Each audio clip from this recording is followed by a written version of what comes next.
एक सवाल और भी मेरे मन में आ रहा है, आजकल कट थ्रोट कंपटीशन बहुत ज़्यादा, जैसे हम नीट की बात ही कर ले, 24 लाख बच्चे बैठते हैं और उसमें सीट हैं मेडिकल के लिए, डॉक्टरी के लिए तो 1,08,000 ही हैं, और टोटल भी मान ले तो करीब 3 लाख के आसपास बैठते हैं। तो भी यानी एक सीट के ऊपर 8 बच्चे हैं, और सिर्फ मेडिकल की बात करेंगे, मैंने मतलब डॉक्टर्स की बात करेंगे, तब तो 1 से 13 बच्चे एक पर बैठते हैं। तो ऐसे जो कट थ्रोट कंपटीशन के अंदर भी क्या करियर काउंसलिंग है, वो किसी तरह के जो शैक्षणिक दबाव होता है बच्चों के ऊपर, उसको मैनेज करने में मदद कर सकती है? डेफिनेटली, बहुत ही अच्छा सवाल पूछा है आपने सुनील जी। तो जैसा कि आरजू ने बताया, बहुत जरूरी है ये अपने इंटरेस्ट, कैपेबिलिटीज, करियर मोटिवेटर्स, इन सबको एनालाइज करना। इनफैक्ट हम लोग बियॉन्ड गुरुकुल में हर बच्चा जो हमारे पास आता है उसका स्टार्ट ही करियर साइकोमेट्रिक इवैल्यूएशन से करते हैं, क्योंकि आपको वो एक डिटेल्ड एलोबरेट रिपोर्ट देता है आपके अपने साइकी के बारे में, जो कि डिपेंड करता है कि आपका वैल्यूज और प्रिंसिपल सिस्टम किस हिसाब से ले हुआ है आपके फैमिली के हिसाब से। एंड नॉट नेसेसरी पेरेंट्स ऐसा सोच रहे हैं, बच्चा भी वैसा ही सोच रहा हो, क्योंकि एक पॉइंट के बाद बच्चा एक सोशल लाइफ के साथ इंटरेक्ट करता है तो उसका सोशल क्वेश्चन अलग हो जाता है।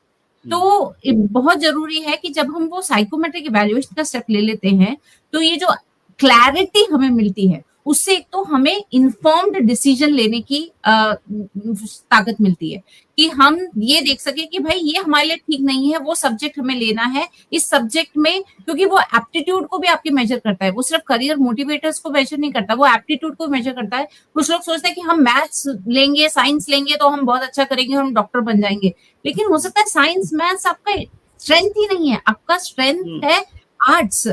और वो टाइम गया जब लोग बोलते थे कि भैया आपकी कमजोरियां क्या है, कमजोरियों पे काम करो और अपने आप को बेटर बनाओ।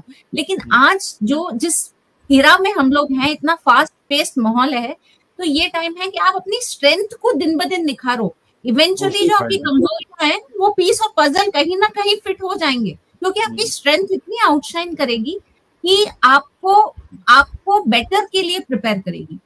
दूसरा, मैं पेरेंट्स, बच्चे तो जो चाहते हैं, जैसा एग्जांपल आरजू जी ने दिया, हमारे पास भी एक स्टूडेंट आया था बियॉन्ड गुरुकुल में और उसके पेरेंट्स एकदम क्लियर थे, नहीं हम अपने बच्चे को डॉक्टर ही बनाना चाहते हैं, क्योंकि वो लोग खुद डॉक्टर मेडिकल फील्ड में थे, जबकि बच्चा शेफ बनना चाहता था। और उस बच्चे से जब मैं मिली, मैं हैरान थी, उसको ऐसी ऐसी टर्मिनोलॉजी और वोकैबुलरी इन होटल इंडस्ट्री की पता थी, जो कि मतलब हमें भी एक बार पढ़ना पड़ रहा था।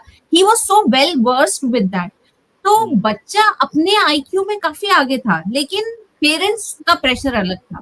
तो जैसे हम बचपन में कॉपी पे स्टिकर लगाते थे, उसको हटा देते थे तो निशान रह जाता था।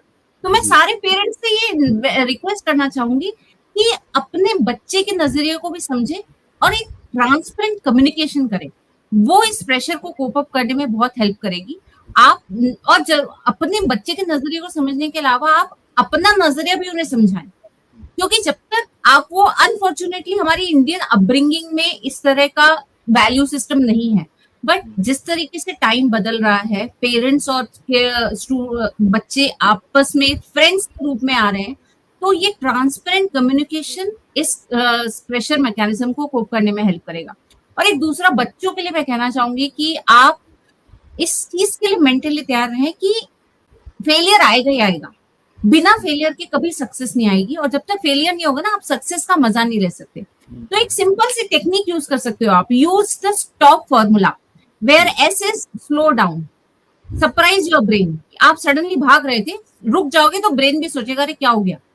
T stands for think and reflect, रुक गए हो ना तो थोड़ा सोचो, रिफ्लेक्ट करो, talk to your brain.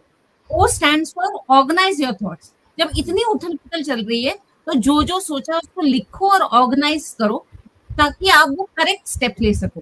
And P stands for proceed with next step. तो जो आपने एक्शन सोचे हैं वो बिहेवियर धीरे धीरे प्रैक्टिस करना शुरू करो। रातों रात कोई मैजिक नहीं होता है, बट धीरे धीरे आप बोलोगे कि अगर हमें 5 चीजें अपने में चेंज करनी है और 1 से शुरू करो, 4 दिन वो प्रैक्टिस करो, 5वें दिन से दूसरी साथ में लेके आओ, तो इस तरह आप ये स्टॉप टेक्निक से इस प्रेशर को बेटर कॉम्बैट कर सकते हैं। चलिए, बहुत बहुत धन्यवाद। बहुत सारी महत्वपूर्ण बातें हमारे साथ जुड़ी हीना जी के जरिए निकल कर आई हैं कि आखिर किस तरह से आप सब चीज़ों को व्यवस्थित कर सकते हैं। और अब हम लोग एक बार नीना जी की तरफ भी रुख किए लेते हैं। नीना जी, अभी जब वास्तु की हम लोग बात कर रहे थे, आपने कहा था कि अलग अलग दिशाओं की बात करें, अलग अलग